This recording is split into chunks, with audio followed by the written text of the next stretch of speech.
Hello दोस्तों, जैसे कि आप जानते हैं कि हम लोग जो है दूसरी वीडियो में जो है बौद्ध धर्म को जो है टॉपिक को स्टार्ट किए थे और वही टॉपिक जो है हम लोग रेगुलर जो है कंटिन्यू एक तरह से हम चल रहे हैं। तो अगर बात करें हम तो एग्ज़ाम की दृष्टि से तो बौद्ध धर्म जो होता है काफ़ी इम्पोर्टेंट हो जाता है एनी एग्ज़ाम मतलब किसी भी एग्ज़ाम के लिए। तो ये जो होता है काफ़ी टॉपिक इम्पोर्टेंट भी है और एग्ज़ाम की दृष्टि से भी है और कहानी के रोचक भी है। तो चलिए दोस्तों हम लोग स्टार्ट करते हैं। हाँ दोस्तों, एक चीज़ और बताना चाहते हैं कि हम लोग जो है सब्जेक्टिव को पढ़ेंगे, वहाँ से फाइंड आउट करेंगे हम ऑब्जेक्टिव को करेंगे। इससे क्या हो जाएगा कि हम एक भी चीज़ छोड़ने वाले हैं नहीं, और दूसरी नंबर है कि वहाँ से क्रीम को निकालने वाले। आप समझ सकते हैं। तो क्रीम किस प्रकार से निकाला जाता है, तो बस उसी प्रकार से आपको यहाँ काम करना है। एक चीज़ और है कि जैसे कि आप लोग मूवी देखते होंगे, तो मूवी में क्या होता है कि जब हम मूवी को देखते हैं, जैसे कभी गदर 2 आया हुआ है, तो मूवी को जो देखते हैं तो पूरा सीरियल माइंड में घूरते रहता है क्योंकि वो फिगर के साथ है। और कभी कभी सुनते होंगे कि कहानियाँ जब सुनते हैं तो कहानी हम बड़ी रोचक दिमाग से सुनते हैं। बस उसी तरह से जो है यहाँ पर ध्यान देना है और उसके बाद जो है हम लोग ऑब्जेक्टिव को का मतलब याद करेंगे, ताकि आपको ये कहानी तरह समझाने का मतलब हो गया कि आपको ये जो है टॉपिक बहुत दिन तक याद रहेगा। चलिए हम कहानी के माध्यम से इसे पढ़ते हैं और यहाँ से क्वेश्चन को निकालते हैं। तो देखते हैं कि गौतम बुद्ध के बारे में पढ़ते हैं। राजगिरी में मतलब उन्होंने की बात कहे तो उन्होंने मतलब हो गया कि कौन हो गए, तो गौतम बुद्ध हो गए। तो राजगृह में उन्होंने तृतीय तथा चतुर्थ वर्षा काल व्यतीत किए थे। देखिए एक समय की बात है जब गौतम बुद्ध जो है वो अपने तृतीय और चतुर्थ वर्षा काल व्यतीत किए थे राजगृह में। ठीक, तो मगध के राजा बिंबिसार ने उनको जो है निवास के लिए वेनुवन जो है नामक महावीर जो है बनवाया था, मतलब जगह जो है रहने के लिए बनवाया था।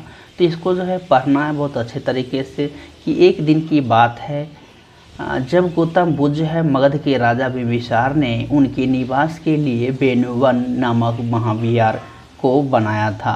अब तो यहाँ से पूछा जा सकता है कि बताइए किसने जो है वेनुवन नामक विहार बनवा के दिया था गौतम बुद्ध को, तो आप इजली कह सकते हैं कि मगध के राजा बिंबिसार ने। राजगृह से चलकर जो है बुद्ध लक्ष्मी की राजधानी वैशाली पहुँचे। आपसे पूछा जाएगा कि बताइए कि ये राजगृह जो है गौतम बुद्ध ने कहाँ से मतलब राजगृह से चलकर कहाँ पहुँचे थे, तो जानते हैं कि आप यहाँ पर बताया गया है कि लिच्छवी जो है वह राजधानी जो है वो वैशाली पहुँचे थे। कहता है जहाँ उन्होंने 5वां वर्षा काल जो है व्यतीत किया। लिच्छवियों ने उनके निवास के लिए महावन में प्रसिद्ध जो है कुटाग्रशाला का निर्माण करवाया था। देखिए वहाँ बात करें हम तो वेनुवन जो है वो राजा बिंबिसार बनाया था, और यहाँ की बात करें तो देख सकते हैं यहाँ पर लिच्छवी की जो है निवास के लिए जो है महावीर जो कुटाग्रशाला का निर्माण करवाया था। वैशाली की प्रसिद्ध जो है नगर वधु अम्रपाली उनकी शिष्या बनी थी। अब वैशाली के प्रसिद्ध नगर वधु कहे तो नगर की वधु यानी बहू, ठीक, अम्रपाली उनकी शिष्य बनी थी। ठीक, तथा भिक्षु संघ के निवास के लिए अपनी अम्र वाटिका प्रदान की थी, मतलब कर दी थी। ज्ञान प्राप्ति के 8वें वर्ष गौतम बुद्ध ने वैशाली में अपने प्रिय शिष्य आनंद के कहने पर महिलाओं के संघ में प्रवेश की अनुमति दी।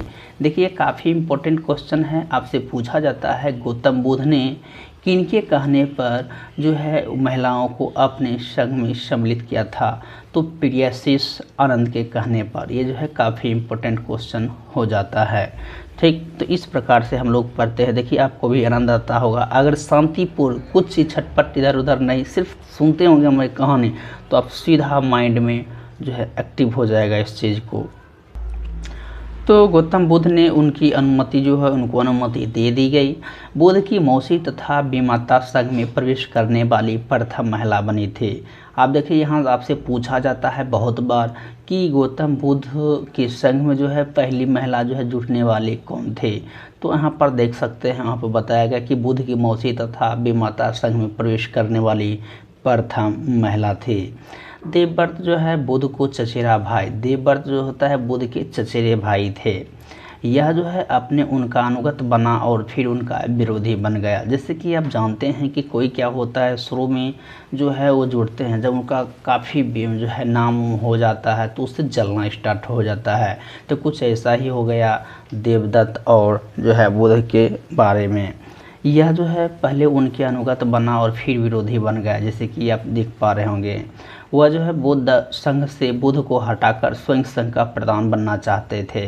अब देखिए, इनका देवदत्त जो है, इनका भाई जो है, वो बुध के संघ के जो संस्थापक थे स्वयं का, वो हटा के देवदत्त खुद बनना चाहते थे। तो आप जानते हैं दोस्तों, किसी भी कार्य को करने के लिए जो हो उसका योग होना अति आवश्यक होता है। अब जैसे कि मान चलिए कि एक बच्चा है, बच्चा को 1 लोटा पानी उठ सकता है। अब बच्चे को कहिएगा 2 क्विंटल वजन उठाने के लिए, तो ये संभव नहीं है, या 1 क्विंटल या 60 किलो तो संभव नहीं है। वजह ये है कि वो उनके अनुकूल नहीं है। तो दोस्तों, किसी भी कार्य को करने के लिए उनके अनुकूल होना पड़ता है, तब वो कार्य को आप आसानी से कर सकते हैं। कहता है कि वह बोध संघ से बुध से हटाकर स्वयं का संघ प्रधान बनना चाहते थे, किंतु उसे इसकी सफलता नहीं मिली। मतलब वो जो चाहते थे वो संभव नहीं हो पाया। अब देखते हैं कि बौद्ध धर्म का सर्वाधिक प्रचार कोशल राज्य में हुआ था। आपसे सब पूछा जाएगा कि बौद्ध धर्म में सर्वाधिक प्रचार किस जगह हुआ था, यानी किस राज्य में हुआ था, तो आप इजीली बता सकते हैं कि ये कौशल राज्य में हुआ था। देखिए, आपको जो है बहुत अच्छे प्रकार से हम लोग जो है फाइंड आउट करके भी ऑब्जेक्टिव को दे रहे हैं, और सब्जेक्टिव को और कहानी के माध्यम से भी आपको काफ़ी फ़ायदा होगा। चलिए देखते हैं। यहाँ जो है बुध ने 21वीं वर्षावास किए थे और कौशल राज्य के अनाथ पिंडक जो है नामक धनी व्यापारी ने उनकी शिष्यता ग्रहण की तथा संघ के लिए जो है जेतवन विहार प्रदान किया था। भरहुत से प्राप्त एक शिल्प के ऊपर इस दान का उल्लेख किया गया है। आप देखिए दोस्तों, यहाँ बताया गया कि भरहुत से प्राप्त एक शिल्प के ऊपर जो है इस दान की जो है उल्लेख किया गया है। देखिए, काफ़ी इंपॉर्टेंट होता है ऐसा क्वेश्चन। ठीक, तो चलिए हम इसको आगे और देखते हैं। अब देखिए, यहाँ बताएगा कि जेतवन जो है अनाथ पेंडिकों को देती अधिकोटि अस्माथेन केता और लेख उत्कीर्णन मिलता है। कौशल नरेश प्रसन्नजीत ने भी अपने परिवार के साथ बुद्ध की शिष्यता ग्रहण किया था। अब कौशल नरेश प्रसन्नजीत, आप जानते हैं कि वे राजा महाराजा थे, ने अपने परिवार के साथ बुद्ध की शिष्यता ग्रहण किए थे। अब जो है बुद्ध के जो है शिष्य बन गए थे। संघ के लिए होता है पुब्बाराम को पूर्वीराम कहा गया था, नामक विहार बनाया था। अब ग्रहण करने की संघ के लिए अब जो ये राजा थे कौशल नरेश प्रसन्नजीत थे, वो जो है शिष्यता ग्रहण तो कर लिए थे। अब संघ के लिए मतलब इतने सारे जो आदमी थे उनके लिए, और मेन संघ जो हैं उनके लिए पूर्वाराम, यानी पूर्वाराम कहे तो पुब्बाराम मतलब पूर्वाराम है ना, नामक विहार बनाया था। बुद्ध ने अपने जीवन की अंतिम वर्षा ऋतु वैशाली में बिताए थे। काफ़ी इंपॉर्टेंट क्वेश्चन है। अपने मत का प्रचार करते हुए मल्लों की राजधानी पावा पहुंचे थे। आपसे पूछा जाएगा कि बताइए मल्लों की राजधानी कहाँ थी, तो आप कह सकते हैं पावा, जहाँ से वो चुंद नामक लोहार की अम्रवाटिका में ठहरे थे। ठीक, उसने बुद्ध के शुक्रमद खाने को दिया था, इससे उन्हें रक्त सतियार हो गया और फिर वे पावा कुशीनगर चले गए। ठीक, तो यहाँ चले गए और यहीं पर उन्होंने सौभद्र होने के कारण अंतिम उपदेश दिए थे। अब होता है क्या कि यहाँ पर इनकी मृत्यु की बात कही गई है, तो ये जो है काफ़ी दुखनीय है कि किस प्रकार से यहाँ जो है इनकी मौत होती है, उसके बारे में यहाँ पर जिक्र दिया गया, जो कि काफ़ी इम्पोर्टेंट होते हैं। तो चलिए और देखते हैं क्वेश्चन को। तो वहीं बात करें हम, तो 483 ईस्वी में जो है 80 वर्ष की अवस्था में उसने अपनी प्राण को त्याग दिए थे। जैसे कि आप जानते हैं दोस्तों कि गौतम बुद्ध की जो है जन्म 563 ईसा पूर्व में हुआ था, और उनकी मृत्यु की बात करें तो 483 ईसा पूर्व में हुआ था। ये जो है 80 वर्ष की अवस्था में उन्होंने अपने शरीर को त्याग दिए। आपसे पूछा जाएगा कि दोस्तों गौतम बुद्ध की जन्म कब हुआ, तो 563 ईसा पूर्व, मृत्यु कब हुआ था 463 मतलब 483 ईसा पूर्व, और कितने वर्ष जिए थे, तो 80 वर्ष। ठीक, देखिए, और कहता है कि गौतम बुद्ध में जो है इसे महापरिनिर्वाण कहा जाता है। महापरिनिर्वाण जो है सूत्र में बुद्ध की शरीर धातुओं के दावेदार के नाम हैं।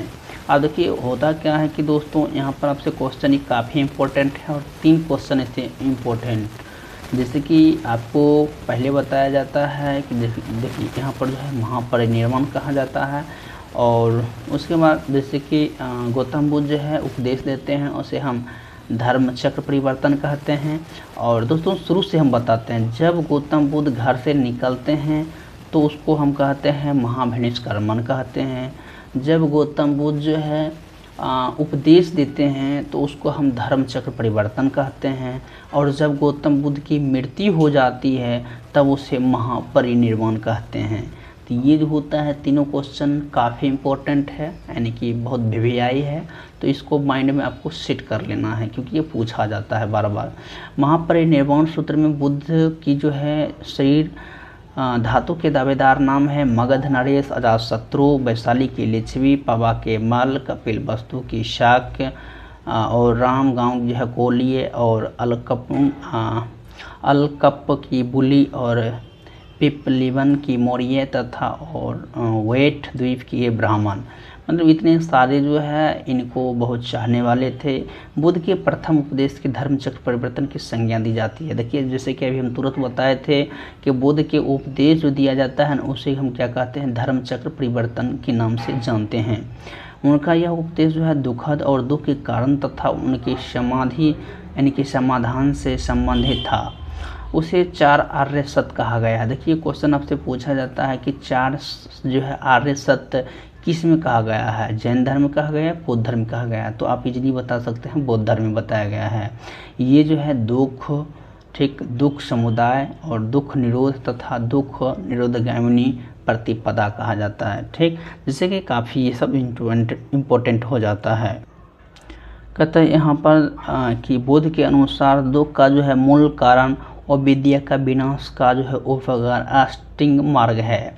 आप देखिए यहाँ पर बताया गया है कि मूल जो कारण होता है और विद्या, यानी कि विद्या नहीं होने के कारण जो होता है दुख का कारण होता है। क्योंकि विद्या रहने के बाद यानी ज्ञान रहने के बाद आप आगे पीछे वर्तमान भविष्य को आप सुधार सकते हैं, लेकिन हाँ इसमें आप आलस को त्यागना पड़ेगा। जिस प्रकार से आज आपको हम बता रहे हैं कि कौन से क्वेश्चन कहाँ आएगा, कैसे आएगा, तो इसके बारे में आपको पता रहना चाहिए। जैसे अभी हम आपको बता रहे हैं, ठीक उसी प्रकार से यहाँ बताया गया है कि अविद्या का मतलब होता है विनाश के कारण होता है अष्टांग मार्ग। ठीक, अब अष्टांग मार्ग क्या होता है और विद्या के नाश के, तो हम लोग जानते हैं। अष्टांग मार्ग यानी कि 8 मार्ग कहते हैं, जो इस प्रकार से सम्यक दृष्टि और सम्यक संकल्प होता है। क्या कि सम्यक दृष्टि जो अब हो रहा है उसको हमको देखना अनिवार्य होता है।